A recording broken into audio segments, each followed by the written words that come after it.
person, because otherwise everybody would judge and put the same dogs up all the time. But people can interpret things slightly different. So just remember, it's individual interpretations, likes, dislikes, and things like that. So it's not rocket science and it's not totally factual. Right.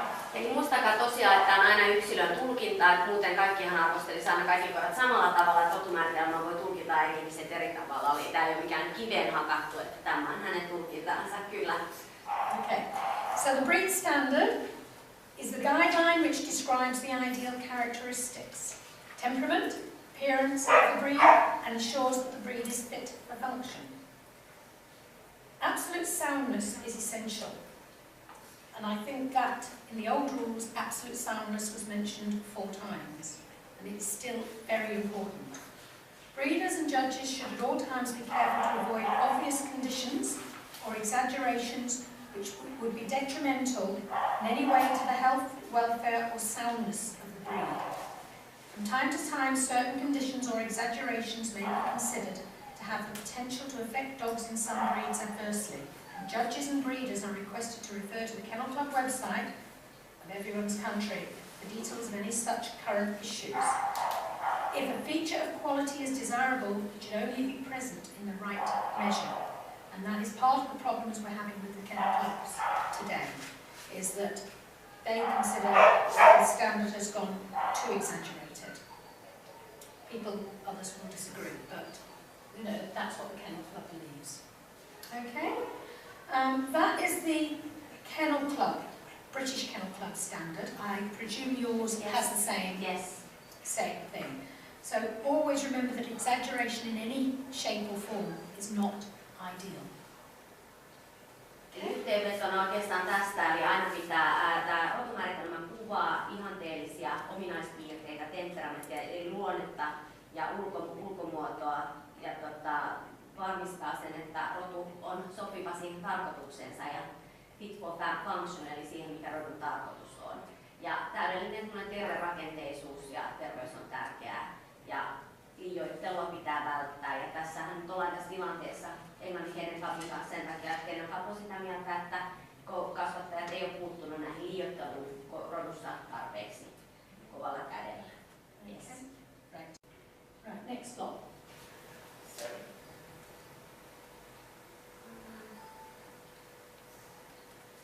Yes.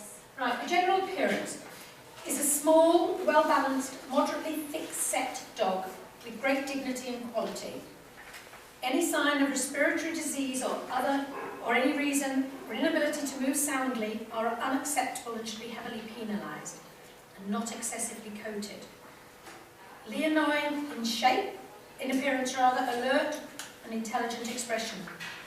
Temperament is fearless, loyal, aloof, not timid or aggressive.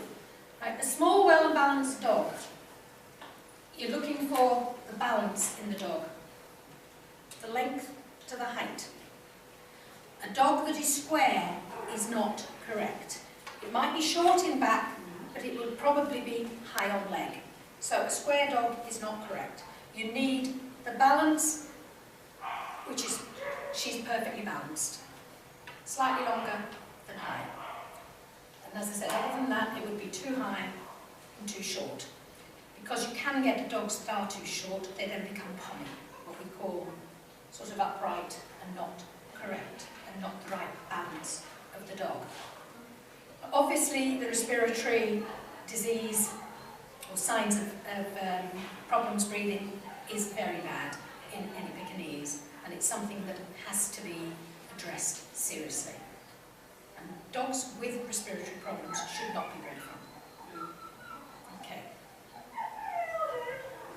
A leonine in appearance, so you're looking for a dog that has got the lion's mane and a smaller waist.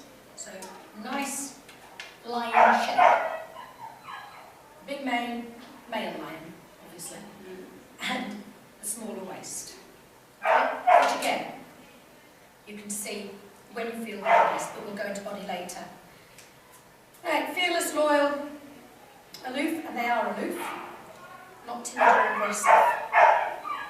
They generally do as they want and are very stubborn, but that is part of the breed, and unfortunately sometimes we have some difficult ones that we have to put up with whether we want or not. Not mentioning any names. Okay, any questions on that?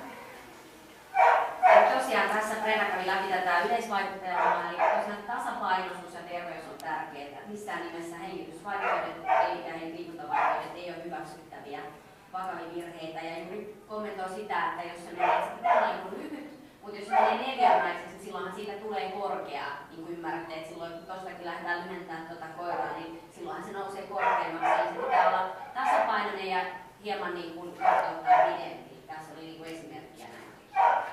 Onko tähän kysymykseen? Luonteesta siinä oli, että pelottomuus oli yllättyväinen ja tosiaan nyt tiedetään itsepäisiähän ne on ja se meidän pitää hyväksyä. Can you get too short but also long? Sorry? Can you get too short but also long? Or does it always go up? No, you sometimes, because if a dog is very low to ground, it generally doesn't look square. Because if a dog is low to ground, no matter how short it is, you've generally got the correct proportions. Okay? Generally. When you might... No, generally it is, you know, if it is very short, it's automatically going to be slightly longer. I can't imagine that I've ever seen a very short, very long. Puppies are different because they're compact and they look more like a little box. That is slightly different to the adult dog. You know, you want a short puppy because they will lengthen, but you don't want a high puppy because even if it's short, you're still very rare. It can drop into the legs a bit, and bitches do more so than dogs because of after they've had litters of puppies, they will generally body out and drop into their legs a little bit more. But a puppy is slightly different because it will grow long. If you've got a long puppy, you're going to probably have a long dog, ultimately.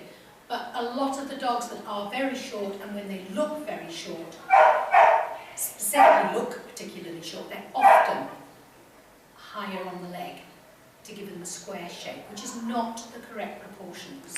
The correct proportion is slightly longer to height. Which is worst? Too high or too Long.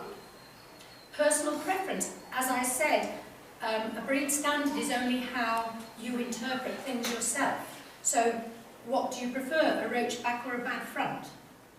Who knows? They're both not correct, but it's up to an individual's interpretation and how they feel about a specific problem or point as to what they will do. Hence, as I said, you will have different decisions from one judge to another, because no dog is perfect. So there's always going to be, you're always going to find something that isn't 100%. And then it is a question of what your personal preference is. And you know, I have a personal preference. I don't think that's really my point, my decision to tell other people. They've got to make up their own mind of what they like and what they feel is more characteristic of the breed. Long or high. No? Eli Heli kysyi ensimmäisenä tuossa, että onko mahdollista olla matala ja lyhyt koira, eli vähän lähemmäs neliömäinen. Mutta yleensä se on vaikeaa, että yleensä jos koira on matala, niin se väkisinkin on oikea mittasuhteeltaan. Pentu on eri asia, pennut ovat sellaisia laatikomaisia ja silloin kannattaa lyhyt pentu valita, koska siinä tulee oikea mittasuhde sitten pienenä ja sitten taas jos on jo korkea pentu, niin harvoin siitä tulee. Ja tietysti tuo leijonamainen olemus tuli tuossa esiin, eli täytyy kunos leijonaa muistuttaa, eli tuota edestä leveämpi ja sitten takapäin kapeampi. Ja tosiaan sitten Heli jatkoi vielä kysymyksellä, että kumpi on pahempi, että koira on pitkä tai se, että se on korkea, ja hän tuomari kommentoi juuri näin, että se on sitten jo se henkilökohtainen mieltymys, kuka pitää mitäkin niin isompana virheenä ja näin. Okay. Right, hands up. Yes.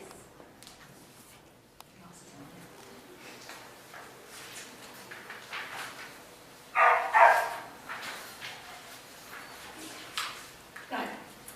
Fairly large, proportionally wider than deep. So the envelope shape heads that way. Skull moderately broad, wide and flat between the ears. Not domed, she's got a perfectly flat head. Not domed. Wide between the eyes, which she has. Nose not too short, broad, nostrils large, and open. Now for me, she has got a near perfect nose leather.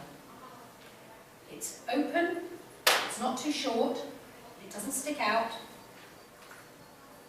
It's a beautiful nose leather. The width of it, the open nostrils, is what you're aiming for on a nose leather in Pekingese. It's not overcrowded by wrinkle. It's clean, and I think that's what we really should be aiming for in all Pekingese heads today, is a nose leather like that. Okay? A slight wrinkle, preferably broken. Now, in the show ring at the moment, a broken wrinkle probably wouldn't work. I'll go into that later. May extend from the cheeks to the bridge of the nose in an inverted V. Again, perfect, and the V comes right up there. So for me, that's perfect setting for the nose. This must never adversely affect or obscure the eyes or nose. Again, doesn't. Pinched nostrils and heavy over-nose wrinkles are unacceptable and should be heavily penalised. Muzzle must be evident. Right, a muzzle, evident. There you go. There's a muzzle. It's evident, if you want to look for it. That's the muzzle. It's an evident muzzle.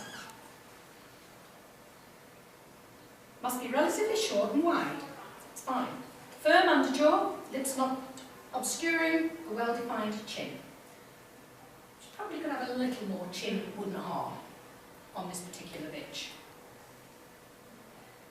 Where am I? Defined stop, black pigment, essential on nose, lips and eye rings. So she's got a stop, definite stop from there to there. It's about a centimetre or so. Black eye rims, black pigment. Okay? Now, is there any questions on that? We can go into the drawings maybe first. The drawings were taken from Vandy Williams and Adele Somerswalk. This was obviously pre-change to the breed standard. There's no more drawings have been made subsequently. Eli kuvat on nyt ennen uutta rotumääritelmää tehty, että sen jälkeen ei ole tehty uusia nimiä. Right, so the correct head outline is basically as I'm saying. Maybe fractionally, a male would probably have a slight fractionally wider on the bottom jaw. Incorrect, too deep and too narrow, where you get your envelope shape going that way and not that way. Eli kirjekuoren malli päässä tosiaan, ja se on niin kuin suora kaide, ja sitten tässä nähdään tämä toinen kuva, niin sitten se alkaa olla jo taas toisen suuntaan se kirjekuori. Neliömäinen, just näin. Right, your heavy over nose wrinkle, as you can see, it's more of a sausage wrinkle, and it will obscure probably half of the nose. Again, this isn't something that's desirable anymore. There are questions that says, you know, it impedes the breathing. I don't believe that, but aesthetically it's not correct. Yeah. So you don't need a dog with a nose that's a wrinkle coming over the nose. And of course the incorrect dome skull, where you've got what we call an apple head. Yeah. I don't think there's any here with apple head, so I can't show you that today. But you know, basically what you're looking for is a wide, shallow head. I mean, the dog there's got a nice wide, shallow head.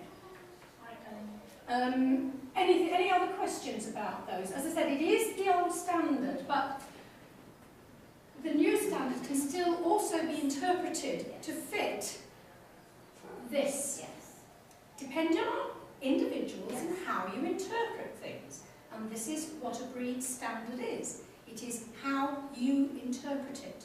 So my interpretations of the breed standard, as far as the nose leathers go, is like her. A nice, large, open nose.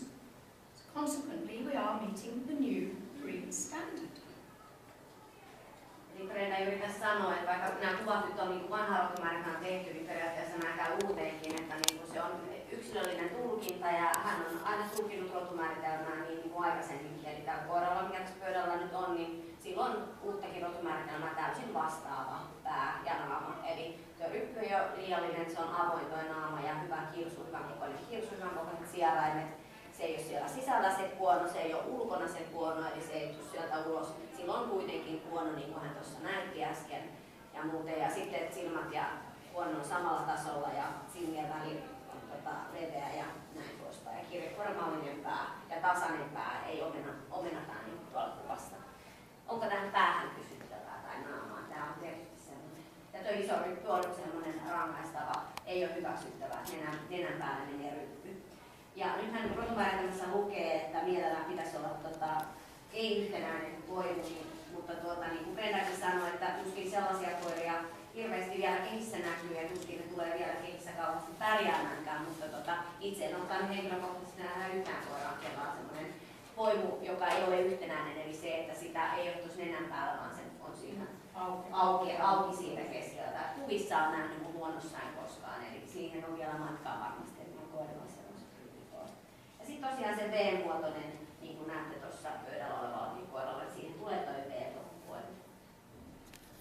How should I put the envelope, is it from the jaw to the top of the head and yes, and what about the wide is the... Well, as I said, on her she could, and I've been reading it because she's a very pretty bitch, she could probably have a little foot for the standard. It's more difficult on what we call a half mask, but on a blacker dog, on a black face, you will see that this would appear to come out further. So you are looking from there to there, and theoretically there. So, as I said, on a black-faced dog, that will appear wider anyway.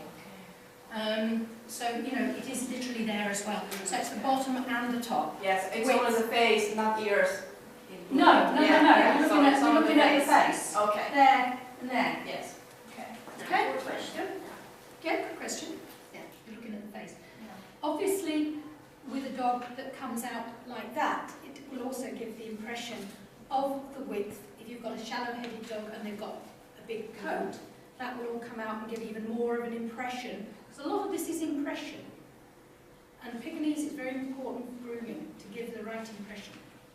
So you will get that looking more shallow on a heavily coated dog. Have you seen a lot of dogs with kind of like the eyes and they are kind of close, but the cheeks are very wide? Mainly, a lot of those dogs would generally have small eyes. Okay. You find a lot where you can't hardly see the eyes. Yeah, and they are. That again, the dog's eyes, which we'll come to in next, are round and clear. They're not small. And again, if it's like that, it could be that it's also got a bit too heavy wrinkle, so it's obstructing the eyes. Sometimes you can get them with too much cheek, and you can't see the eyes. And that, for me, it looks lovely personally, but it is a slight over-exaggeration. That is an over-exaggeration. And these are the things that we have to try, although they're attractive, we've got to try and avoid anything that's over-exaggerated, and that is getting to bordering an over-exaggeration. Okay? Eli Heli kysyi tuossa, että on koira, jolla niin näyttäisi, että silmät olisi vähän pienet ja semmoiset vähän niin kuin sirillä, eli on kauhean isot posket, että mitä mieltä tuomari on siitä, niin hän sanoi siitä, että hän tietysti tykkää niin kalliista isoista poskista, ja näin, että siinä voi olla se, että ne silmät on vähän sen pienen näköiset, että niin iso ryppy, että silmät jää sinne taakse, tai sitten voi olla vain pienet silmät, tai sitten se ryppy osuu jo sinne silmään, että ne silmät on vähän sellainen sirrillään, niin kuin ehkä olette nähneet joskus. Että hän sanoi, että hän tykkää näistä isoista poskista ja näin, mutta että siinä alkaa olla sitä liioittelun makua, joita hänen täytyy sen myöntää, että sitä täytyy olla tarkkana. Että en tiedä, oletteko katsoneet näihin kuvissa, mutta joskus amerikkalaisia koirakin näkee, että oikein semmoiset niin kuin hamsterin posket oikein semmoiset valtavat. Ja niin kuin musta maski, niin se näyttää vielä isommalta, niin kuin hän sanoi, että jos tuolla koiralla olisi musta maski, niin hän ei ehkä edes sanoisi, että sillä voisi olla vähän enemmän aaleukaa, vaan se näyttäisi niin kuin täydemmältä. Mutta nyt tuollainen puolimaskinen koira, niin se ei tietysti ole ihan samannäköinen kuin musta, että se on pieni oppinen harha. Onhan sitten niin sanotut itämaiset silmät monella, mikä sitten just sen takia tulee, ne posket näyttää. Niin. What about these kind of eastern eyes that some Australians, for example, have? Sort of eastern eyes. Eastern eyes. Sort of, they are sort of a bit, I don't know. If they're trying to breed Japanese Japanese chins, then they're welcome. No, the eyes should be have to be Round. Here. Yeah. Round. Yes. That's it. Anything deviating from that Yeah. is wrong. You know, Eli silmien pitää olla pyöreitä, kaikki joka siitä poikkeaa, niin on It väärin. says here. Ei voi olla niin vinot tai clear. mantelin muotoiset. On the next one. Yes. Clear, round, dark, lustrous. Yes. It does say not too large. That's changed, obviously. Yes. Free from obvious eye problem. Now, it's all right saying not too large, but we certainly don't want them too small either. Again, the new breed standard leaves a lot of sort of, how do you say, it leaves a lot to be desired in as much as it's not clear. Again, it is your own interpretation as to what's too large and what's too small. For me, again, she has got a lovely, clear, round eye. Not too large, not too small. What we don't want, and what I think they were talking about with the larger eyes, is the eyes that protrude, the poppy eyes. And that is something that is, again, to be heavily avoided and heavily penalised. Anything with poppy eyes or eyes that really protrude is a no-no. You know, you've got to get moderation is what I think this new interpretation of the breed standard is trying to do, is to moderate things so that everything is not, again, too exaggerated. They're trying to stop the over-exaggeration of large eyes, but again, too small is not characteristic of the breed. The breed has originally large eyes. So although we don't want big poppy eyes, we still want a nice, round, clear eye that isn't too small. We don't want biggie eyes. It's Pekingese. Eli Pekingeesit tekee kyllä ne pyöreät silmät, että ne ei saa liian suuret olla eikä pullottavat missään nimessä, mutta pyöreät kuitenkin ja melko eivät liian suuret ole rotumääritelmässä ja terveet tietysti. Pyöreät, tummat, loistavat, kirkkaat. Eli se täytyy olla Peken näköinen kuitenkin, eli pyöreät silmät. Ja kohtuullisuus on sellainen avainsana tässä uudessa rotumääritelmässä. Sitten ears. Ears. I don't think an awful lot of people take much notice of the ears, to be very honest, as far as the shape of the leather goes. But the leather is heart shape, which is, as you can see, a heart shape here. But I think more importantly is that it's level with the skull. Carried close to the head, not coming below the line of the muzzle. I never thought of that. Me neither. No, but people don't. But I think what they're mainly saying with the ears is that they've got to be set correctly. If they're set low, you end up with the domed head. So they've got to be set on top of the skull. Okay, mouth, level lips, not show teeth or tongue, firm underjaw is essential. Okay, that's fairly straightforward. Can the ears be too high? Yes. Can you see those? Yes. What we would call a dog with ears that are too high, it's generally seen in puppies that are changing between puppyhood and adulthood, and what we call they fly their ears is what we say. So the ears come up and they sort of come up and back, and we call, well, that's what is known in England as they fly their ears. So it's up and back. Generally, again generally, they, as they get older and the feathers grow longer, it pulls the ears down. It's not as common as the lower ear set, but it does happen, yes. And sometimes when they're teething, it can also affect the ear set, but it's generally puppies. Eli korvien tosiaan pitää olla päälain tasolle kiinnittynyt, ja Heli tuossa kysyi, että onko korkealle kiinnittänyt mitään korvia, ja hän just sanoi, että sitä näkee monesti, ja se on monesti vähän sen taaksepäin. Mikä se termi on, mitä hän käytti? What was the term? Lentokorvat, että ne vähän menetään taaksepäin ja niin kuin lentoon lähdössä, ja sitten kun tulee nämä hapsut korvaan, niin yleensä vetää sen korvan sinne alemmas, mutta yleensä näkee enemmän sitä, joka on niin alas kiinnittynyt, jolloin sen päähän tulee semmoinen niin omenan muotoja, vähän niin kuin King Charlesin spanielilainen, mikä semmoinen dome, eli sellainen kupolinmallinen sitten, jos ne on alhaalla ne korvat. Mutta yleensä nämä korkealle kiinnittyneet, niin sieltä tasaantuu sitten just siitä nuoruusvaiheesta. Ja joskus se vaikuttaa myös sitten hampaiden vaihtumiseen ja muuta. Okay. Hyvä. Oh, the neck, relatively short and thick. You do get necky dogs, which make them look long at the back, so you want a shortish neck. What do you think? In Finland we always say that it's 2 fingers that, you know, about. Do you have any measurements? Yeah, it's well. I mean, if I'm measuring her neck and it's relatively. Yeah, it's short. You would feel it when a dog with a neck generally it arches. Yeah. The neck arches. Yeah. Which is incorrect, obviously. Yeah. It's just straight. Yes. I didn't find many dogs or any dogs really with long necks in Finland. It's again not a really common problem. But do we have to allow a bit more neck, relatively short, than just neckless? No, not that I'm aware of. Yeah. I think the neck relatively short and thick has not changed from the original breed standards, so no, it still stays the same as it always has been. Okay. Eli kaula on suhteellisen lyhyt ja paksu, ja kysyy jos tuossa, että onko nyt sellaista painetta sallia pitkäkaulaisen jakoiria, niin ei, että se on niin samalla tavalla kuin aikaisemmassa rotumääritelmässä, että on lyhyt kaula edelleen, suhteellisen lyhyt. Suomessa tapana sanoa monenlaisella 2 sormea, mutta että hänellä ei ole mitään mittaa, mutta kaula kun alkaa pidentyä, niin se alkaa niin kaareutua ja sitten alkaa olla hyvin epätyypillinen sitten jo, että suhteellisen lyhyt ja paksu. Okay, right. 4 quarters.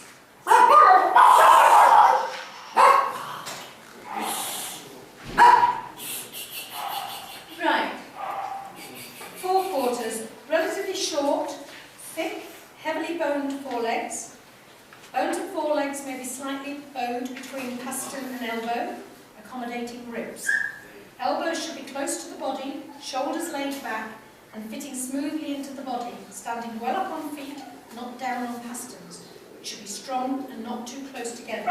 Absolute soundness is essential. You can see the difference between the correct, the out at elbow, generally feet point in, and too long and straight. Right. What we're looking for at shoulders. Good girl.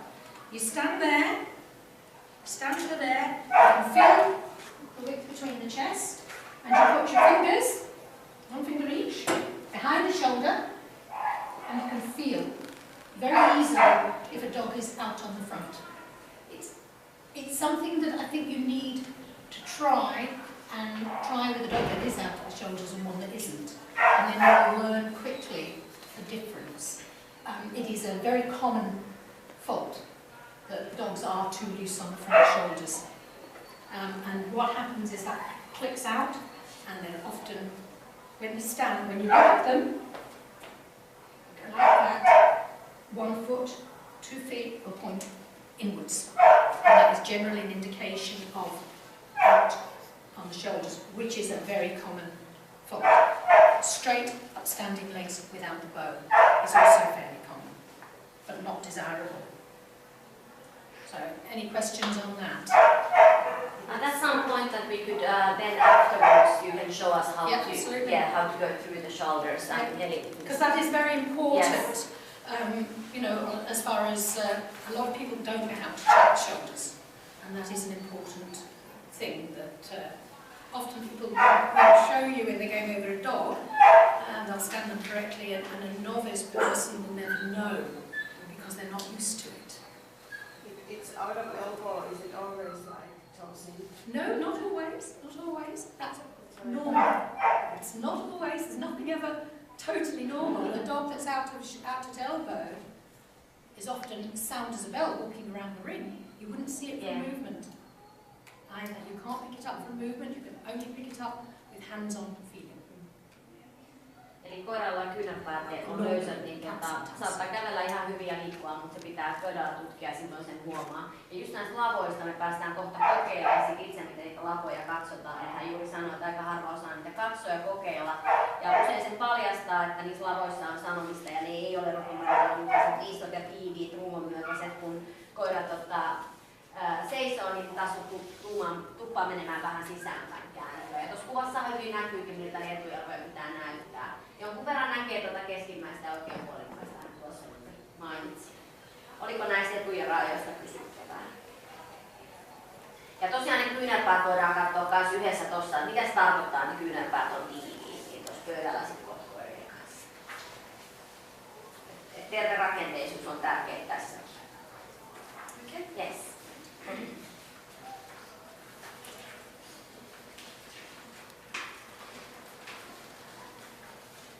Right. The body is relatively short. Again, everything's relatively.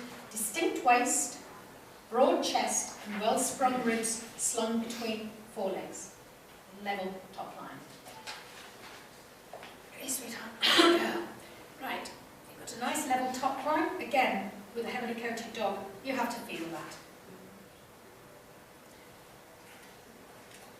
You've got a distinct waist, you've got the rib cage and the waist. You can see the difference.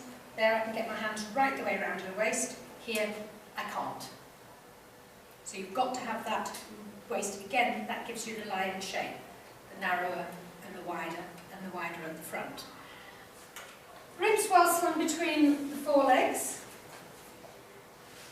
What you need is you should be able to get your whole hand between the front legs, because that will show you that the rib cage is generally wider and it's standing, so you've got a barreled rib, a round rib cage, which is well, you know, a big round rib cage, and if you can feel in between the whole hand, then you've got the correct front. Often again, if you've got a dog that's narrow, it again is something that often happens. If it's narrow, it can be slightly high on the leg and straight fronted, because the body hasn't sunk in between the legs, and that is something that, you know, can happen. As I said, with bitches, they can improve, strangely enough. If you've got a bitch that needs to sink into her legs a little bit, she's a little bit upstanding, often a litter of puppies will fatten the bitch up, expand the rib cage, and they will then drop into their legs. Sounds silly, but it happens. Whereas a male, it's not going to change to that extent. But with a bitch, you can improve the body shape with a bitch having a litter of puppies. So, just, you know, so any questions on that? Again, we'll go over them all and explain things to people. Niin ruukko pitää olla tosiaan suhteellisen lyhyt ja siellä pitää olla selkeä vyötärö, niin kuin Brenda näytti, niin hän kokeili koiraa, saa kädet ympäri sieltä vyötäröstä, mutta heti kun tullaan eteenpäin sinne etuosaa kohti, niin ei enää saa käsiä ympäri, eli siitä tulee se leijonan muoto. Ja ylälinja pitää tutkia käsin sitten koiralle, joka on hyvin karvanen. Ja sitten kun katsotaan rintaa, joka pitää olla leveä ja hyvin karttuneet kylkiluut etujalkojen välissä, niin sinne kun laitetaan koko käsi tällä tavalla etujalkojen väliin, niin sinne pitää se käsi mahtua ja siellä pitää olla sellainen pyöreä nyyrimäinen rintakehä. Ja tietysti sitten jos koira on kapea, sillä ei ole rintakehää, niin monesti silloin ne jalatkin on semmoiset suoremmat ja koira on korkea. Ja siinä ei uroksilla hirveästi ole mahdollisuutta, jos koira on vähän korkea ja se rintakehä oikein laskeutunut etujalkojen väliin, niin uroksilla ei paljon mahdollisuutta siinä on kehittyä, että se on mikä se on. Mutta nartuille voi käydä niin, että ekan pentuen jälkeen se koira sieltä laskeutuu ja saa lisää sitä leveyttä siihen rintakehään ja laskeutuu etujalkojen väliin, niin kuin varmasti kaikki, kello on ollut narttuja ehkä, niin on joskus semmoisen nähnytkin, mutta uroksilla niin näin ei tapahdu. Ja hyvät kuvat on tuossa sitten vielä tuosta ylälinjasta selkeästi vielä, että miltä näyttää oikea ja miltä näyttää kaikki muuta, että päällimmäisenä oikea ja alla sitten erilaiset viat. Eli tuommoinen karvinselkä ja yläpää on yläkorkea ja niin, takakorkea ja niin poispäin. Oliko tähän kysymyksiä? Yes. Mennään takaaivoihin. Self-explanatory really. Hind legs strong and well muscled, but moderately lighter than forequarters. Excessively narrow hind quarters to be heavily penalised. Moderate angulation, well-defined stifles. Firm, low hocks, strong pasterns, parallel when viewed from the rear. Absolute soundness is essential. I can't remember what hers is. Sorry, badly dog. Stand them up perfectly straight, as you can see. There's no cowpocking, which obviously when they go in there like that, and certainly no weakness in the appearance there. So that is what you're looking for. And again, when you're going over a dog, if you just sort of go like that, if they've got any problems, they'll collapse. Eli noin kun And tekee stifle, obviously, like any other breed of dog, if you're going from the back, you just feel the stifle to make sure they've got enough angulation, because they need that as well. They shouldn't be straight. Okay? Eli tosiaan tuolle kun kokeilee koiraa, niin se kyllä pettää sitten tuolta takapäästä kokeilee, jos sillä on siellä takana ongelmaa. Ja siellä pitää olla vahvat lihakset takaraajat, hieman kevyemmät kuin eturaajat tekellä, koska tämä malli on semmoinen, että se on entistä vahvempi.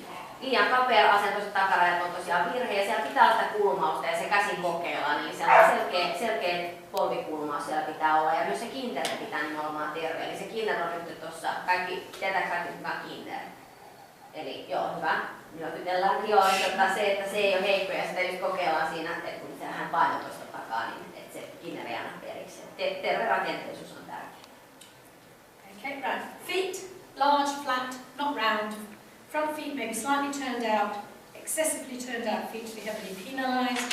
And hind feet, as you saw, pointing straight ahead. Well, they will point straight ahead if they're correct. That's pretty obvious. Sorry, darling. The feet, it's difficult, but you want big feet and flat feet. Again, if you've got a well-boned dog, they will automatically have big, flat feet. Okay? Eli etukäpälät suuret ja litteät, ei pyöreät semmoiset puputassut, vaan että on suuret ja litteet ja hieman ulkokierteiset ja voimakkaasti ulkokierteiset on vakava virhe. Ja ne takaraajat ja takakäpälät pitää olla siis suorat, niin kuin hän näytti äsken. Niin kuin tuollaan se ei saa sojottaa ulostaan eikä muuta, niin kuin tuossa kuvassa näette. Ja varmaan senkin takia osittain tuo perinteinen trimmaus, että ei tule käpälät korostuu, että ne on suuret ja litteät, kun ihannetaan kasvaa ne hapsut ja sitten takajalla leikataan ja tehdään niistä sellaiset puputassut, että ne on sitten semmoiset pienemmän oloiset, hieman kevyemmät kuin eturaajat. Vaikka niinkin pitää tietysti vahvat olla. Hyvä.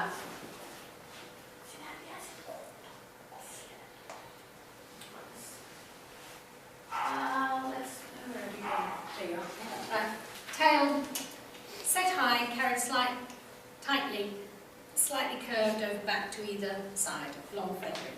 So there you've got the tail set. It's to start here, not down here. You can get no tail sets, which means the dog's tail will curve like that, and it will give you an uneven balance on the back. When you've got a flat tail set, it falls flat over the back, and you've got it nice and straight.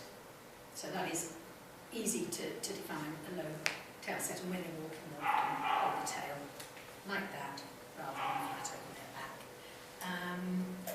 Then you've got the correct, which is this, and it can fall slightly to the side.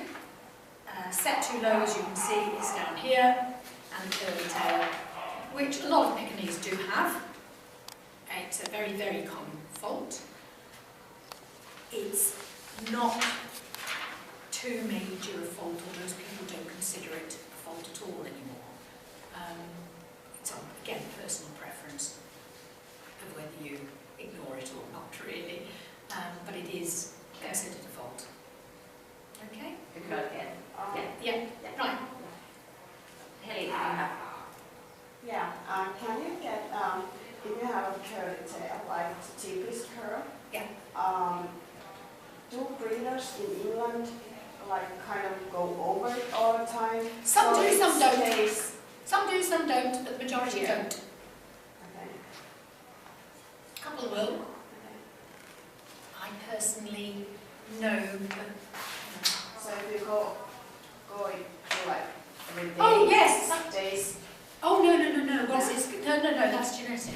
You'll find that if you've got a curly tail, it will often come through. I don't know if it's genetic. I really don't know. But it would be very difficult, and I don't know of anyone who's ever tried to straighten a tail. They may have done. I personally haven't. I don't know what other people do. But you know, as I said, a lot of people don't take an awful lot of notice of it. Her mom actually has a bit curled tail, but the dad has straight tail, and she Yeah. has a nice Yes, she's got a straight tail. Yeah. She's So, got a straight yeah. tail. I mean, a lot of them have a little curl in the end, Yeah. which isn't considered a Yeah. curly tail. Yeah. It's when it's Yeah. like a corkscrew, Yeah. like a pug, is when, and the problem with that is obviously you don't get the tail featherings to stand and go straight over the back. So again, it's an aesthetic thing really. niin on korkealle kiinnittynyt. Hän näytti tuossa, mitä koira näyttää, jos se on alas kiinnittynyt. Silloin se ylälinjakin näyttää jo hassummalta, kun se on sieltä alhaalta se häntä tulee. Se pitää olla aina ylhäälle kiinnittynyt. Ja se kannetaan sillä lailla tuossa selän päällä tai sitten jommalla kummalla puolella ja tiiviisti siinä selän päällä. Jos siellä on sitten sitä, eli toi curly tail, että hän just sanoi, että henkilökohtaisesti siinä on vähän erilaisia mielipiteitä, mitä mieltä ollaan. Et periaatteessa on niinku virhe, että siellä on sitä kiekuraa siellä hännän päässä, mutta aika moni ihminen ei sillä lailla niitä ja muuta, että se on enemmän niinku esteettinen asia. Monesti silloin se karvapeite ei siinä hännässä ei tule niin kauniisti selän päälle, vaan se jää vähän sillä enemmän siihen sykerölle kuin se, että se olisi suora. Mutta enemmän esteettinen asia ja eivät käy mun käsittääkseni näin Englannissa läpi niitä häntiä ihan niin nikamalta. Jotkut käyvät, mutta hän ei henkilökohtaisesti käy. Ja niin kuin meillä Suomessakin niin varmasti on erilaisia ammarikouluttajia, että tuskin tai varmaan pekingeekouluttajista kaikki aina sanoo, että sillä hännällä ei ole sillä väliä. Jos se just esteettisesti näyttää siltä, että se tulee selän päälle ja se karva tulee, niin sinänsä siltä siellä sisällä ei ole väliä, mutta jokaisen on hyvä se tiedostaa itse katsoa, mitä se häntä on sieltä syönyt. Now, I'd also like to say that the Kennel Club at the moment are also, or one of the issues with some of the breed of dogs, Pug, one of them, is that they're reckoning with the excess curly tail now, it's distorting the spine. Yeah. And that is something that we would try not to have for that reason, because it is an issue at the moment with dogs that have got a very curly tail, that it is distorting the back part of the spine and causing problems, back problems. Kyllä, eli myös kannattaa huomioida tietysti siinä kikkarahän, miten mä en osannut sanoa sitä, saparossa, että niin mopsilla esimerkiksi on, että kiinnittää huomioon, no I'm just finding, find a Finnish word. Siinä saparonin mopsiallakin, että vaikuttaako se selkärankaan näin, että siinä on kiinnitetty huomiota, että mitä se selkärangan terveydelle tekee ja näin. Ranskan pullotessa sillä on vaikutusta. Siitä niitä tulemaan mitä yleisiä. Like French bulldogs and so on that have this kind of impact. Yes. You know, as I said, Pekingese at this stage hasn't really been mentioned, but who knows. Eli Pekingeesin kohdalla sitä ei kenelläkään mitenkään mainittu sitä häntää, mutta kuka tietää, että kannattaa tiedostaa se, mitä siellä karvan alla kuitenkin on ja miten se siellä on. Eli suora häntää suositaan. Suora häntää on mutta kuitenkin toiveessa. Yes. Right. Gait and movement. Typical slow, dignified, rolling gait in front. Typical movement must not be confused with a roll caused by slackness of shoulders or with any indication of unsoundness. Any slackness of shoulders and elbows and any indication of unsoundness in feet and pasterns to be heavily penalised. Movement not to be hindered by excessive coat. Okay. I think movement is something that we'll go over when I can demonstrate the what a typical movement should be. Yes. I think that sort of thing, and again the slackness of shoulders, I will try and point out to everybody what to feel for. Okay? Yes. Eli katsotaan liikkeet tuossa vielä ihan niin kuin esimerkin avulla ja silloin kun kokeillaan kaikki niitä lapoja, mitä tarkoittaa ne tiiviit lavat. Eli tosiaan niin typillinen, hidas, arvokas, rullaava käynti edestä.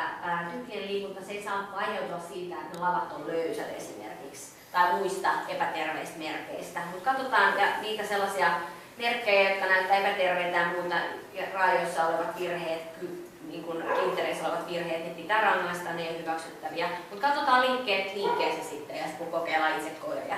Ja liikunta ei saa estää sen tilanteen turkkaan, että koira ei saa kompastua karvoihin. Yes. Okay.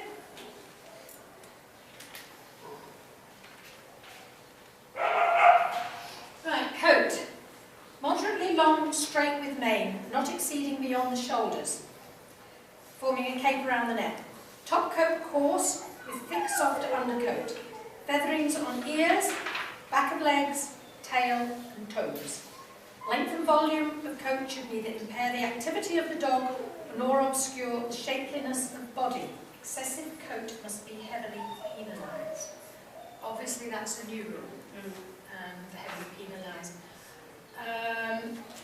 You can get very heavily coated dogs which actually don't have excessive coat because you've got the mane, which is allowed, and from here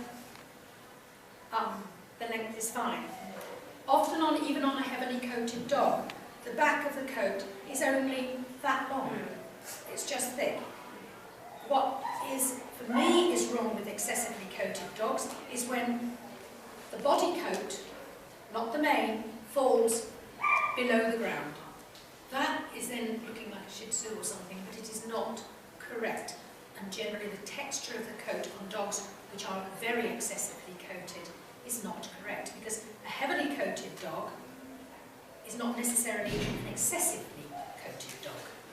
I mean, as I said, there's a dog there that is heavily coated, but he's got, his body coat is not too long, and that is the difference. To recognise a difference between excessively and thick coats. I think that's a good point for many judges in Finland as well, or anywhere, to recognize what it means to be well, that's my interpretation of it. That's right. Other people might think anything with a big coat is too much. Yes. My interpretation is the body coat should be shorter, the mane can be long, it says long and straight. So we have a long straight coat, so therefore that's not excessive. The body coat is shorter. Yeah. If it's too long, then it becomes excessive.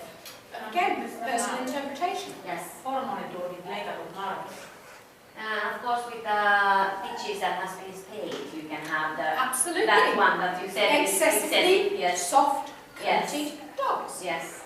Eli tässä käytiin läpi juuri tätä, miten hän tulkitsee tämän, mikä on liian paljon karvaa ja runsasta karvaa. Eli runsas karva niin ei tarkoita sitä, että koira on vielä niin kuin liioiteltu karvapeitteeltään. Eli jos rungon karvat kasvaa maahan asti ja maata pitkin, tai esimerkiksi leikatut narkut, jos olette nähneet, jolla sitä karvaa kasvaa joka paikassa maahan asti, eli se on sitä liioiteltua karvapeitettä ja se on vakava virhe. Mutta esimerkiksi nyt Tauros täällä, mikä on täällä häkissä, niin sillä on runsas karvapeite, mutta sehän on tuosta rungosta ja muualta tällaista lyhyttä, niin kuin Brenda näytti, eli se ei ole sellaista, joka ulottuu maahan asti. Ja tästä edestä se saa ollakin pidempikarvainen, niin kuin tässä nyt lukee, runsas harja muodostaa kaurin.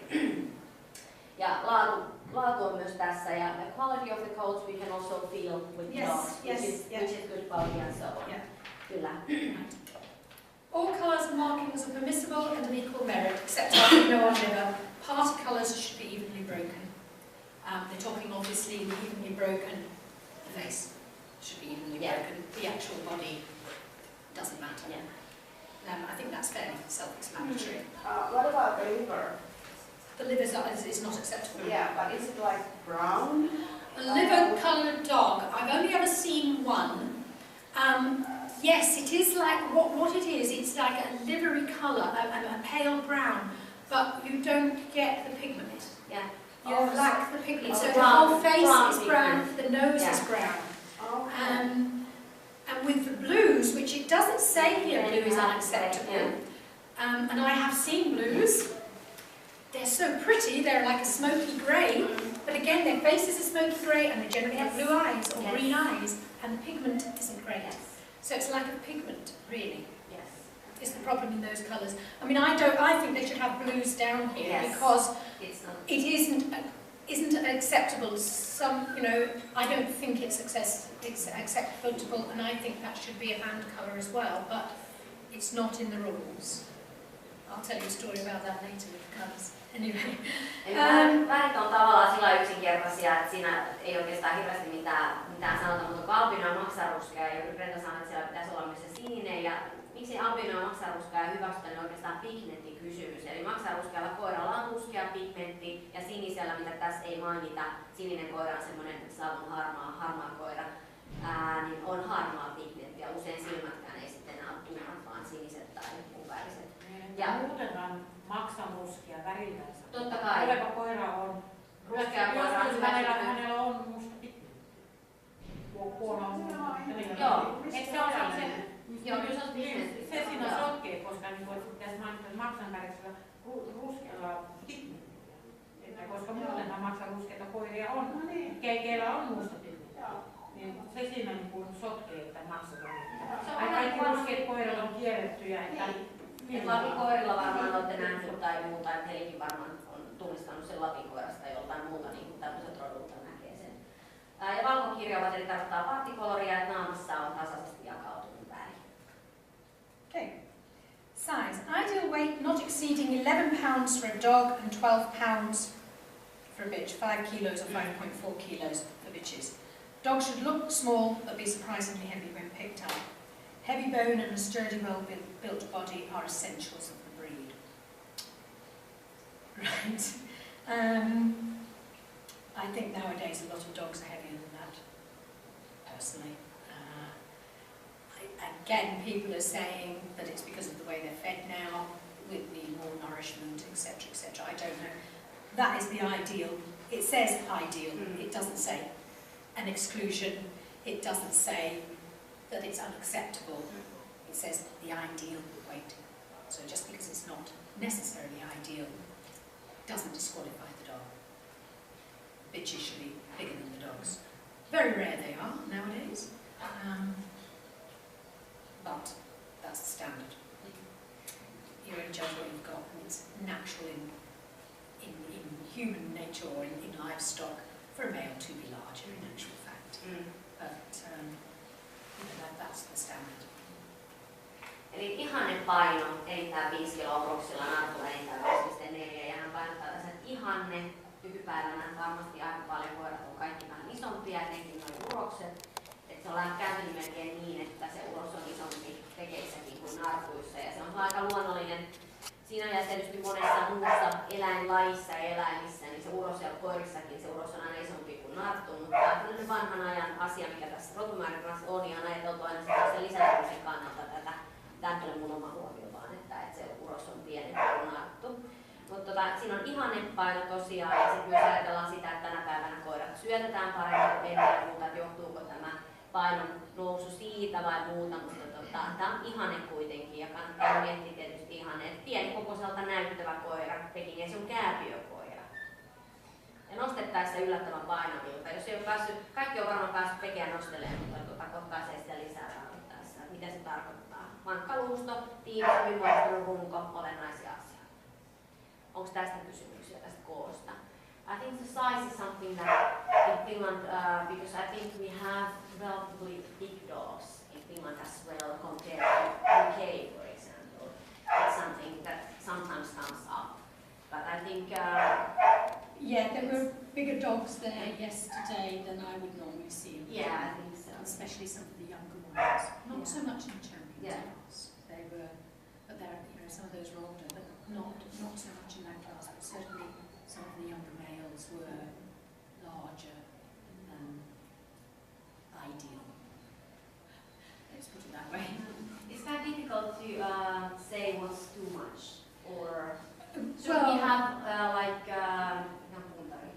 if there was a limit on size or a limit weight, then you would be able to do that. Yeah. But that would be very, again, subjective and more problems. Yeah. So, it again depends on the individual. Yes. Judging. I mean, I prefer a slightly larger bitch, and I do prefer a smaller dog. As we all do, but we don't always get what we like. Yeah. Eli sitä ylärajaa ei annettu, niin sitä ei sillä lailla vaikea tähän kommentoida, että onko jotain rajaa vähän sitä yrittäisi kalastella, että mikä on liikaa, mutta sanoin, että se on hieman se on henkilökohtainen mielipide tietysti tuomarillekin, mikä se on sitten se koko ajan, mutta yläraja on annettu, mutta ihanne on toi. Ja tietysti aina, jos mietitään sitä, että kääpiökoira, niin silloin tietysti raja tulee jossain vastaan siinä.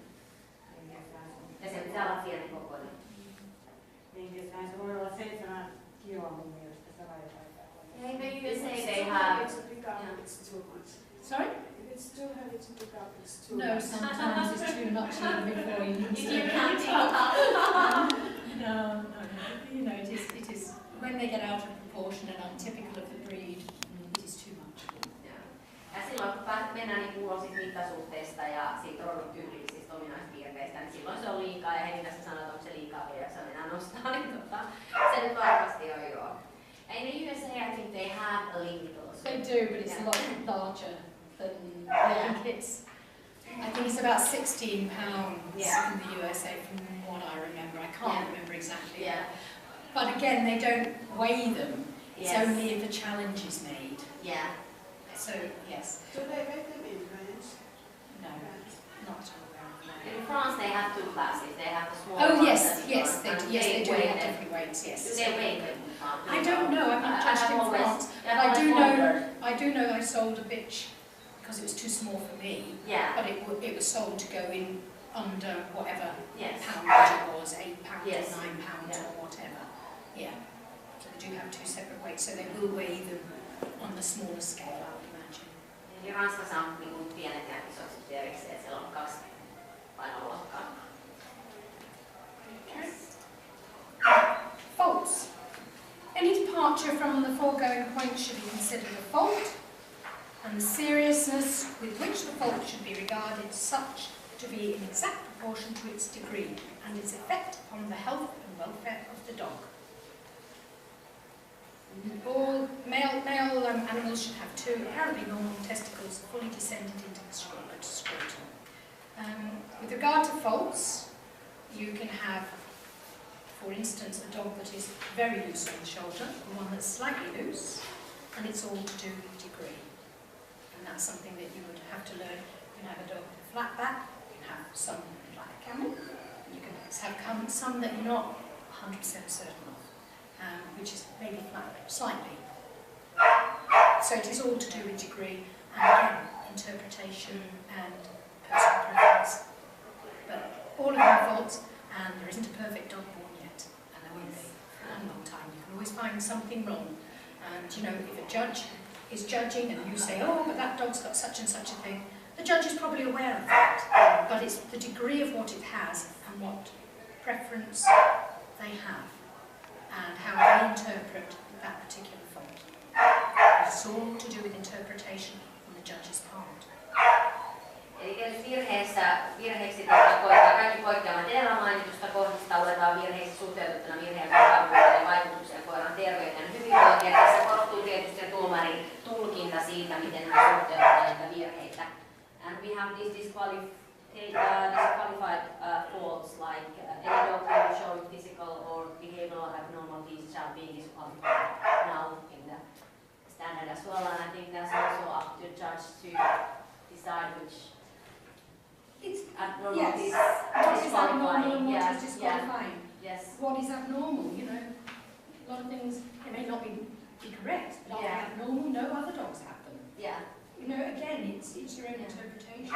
And I think nowadays you don't actually see in the show ring a Pekingese with such an abnormality. No. Because, you know, after all this publicity and everything, I don't know that anyone will show a dog with such abnormalities that it would be disqualified. They certainly wouldn't dare Yeah. at the moment. Eli siellä on tietysti hylkäävissä virheissä vielä liiallinen arkuus ja vihaisuus, selvästi epänormaali rakenne tai käyttäytyminen. Ja sekin on tietysti tuomarin tulkintaa, ja niin kuin tässä itse kommentoin vaan, että tuskin tänä päivänä kukaan niin sellaista kehään sitten tuo tieten tahtoon. Ainakaan toista kertaa. Ainakaan toista kertaa, jos kerran tuon. Right, the correct Pekingese gait, this is not in the breed standard, but it is just something that someone sent in which we thought was important to add. Because it does define the movement of the Pekingese. Eli tätä ei nyt sitten rotumääritelmässä, mutta tämä on katsottu tärkeäksi lisätä tänne, koska tämä määrittelee ne Pekingeesit. Okay. Slow, dignified, rolling gait of the Pekingese is unique to this breed. It is a slightly alternate rocking motion over the shoulders on either side of the ribcage. As each foot reaches forward and drops to the ground, therefore it is the front of the dog that is rolling or pivoting, while the rear moves straight forward. With the legs relatively close, the correct gait produces very little bounce or sideways movement. The front is very heavy boned, and though we do want free movement, it is reasonably slow due to the short boned front legs. Far too many exhibitors rush their ponies around the ring. Too fast for a judge to make an accurate evaluation of whether the dog rolls correctly or not, and that is happening more and more. And a dog should move at its own pace and not be rushed. These people are so smart that they rush those dogs that don't have so typical movement, but maybe sometimes. Because it's possible to rush a dog and then you don't have the time to evaluate it Absolutely. I mean, a couple yesterday, I nearly said, "Will you please slow down?" Yeah. Pekingese is not a pulpit. Yeah. It is not an Afghan. It is Pekingese. And yes, in a group, it can be embarrassing when you're walking as a Pekingese and the Pomeranian is up your backside already when you're walking into a big ring in a group. But that is the way the Pekingese walks, slowly. Because if it's not moving slowly or it can't move slowly, generally it's not built correctly. Eli Peke pitäisi esittää hitaasti ja todennäköisesti jos se koira ei pysty siihen hitaaseen kävelyyn tai se ei näytä siinä hitaasti kävellen siltä mitä sen pitää, niin silloin se ei todennäköisesti ole oikein rakentunut ja nykypäivänä monet liikuttaa kauhean kovaa Pekingekehässä ja olemme toki törmänneet aina nuoria, jotka haluavat liikutetaan kovempaa, mutta yleensä sieltä tulee se kommentti, että hitaammin. Okay, I think that's it. I mean, yes. As a story, as I said, yes, I think that's something that we will see with the dogs, and that's very good to have there because I think it'll try and instill into people what we're looking for. Explain what it means. I remember an exhibitor saying once, "Oh, that Pekingese walked beautifully around, stormed around the ring beautifully, just like an Afghan hound." And you know, he was running around the ring like an Afghan hound, long on the leg. And you know, covering grass this way, and it walked beautifully. Yeah. I mean, mine would have struggled to get through because he's sort of, you know, slow and dignified rolling gait. So, but it is something that we are losing, and exhibitors are moving their dogs too fast. And that's something that it's Pekingese. It's something special for the breed, and that's one of the main characteristics that we have. Okay. Thank you. So we can see the dogs now. I think we can have coffee now.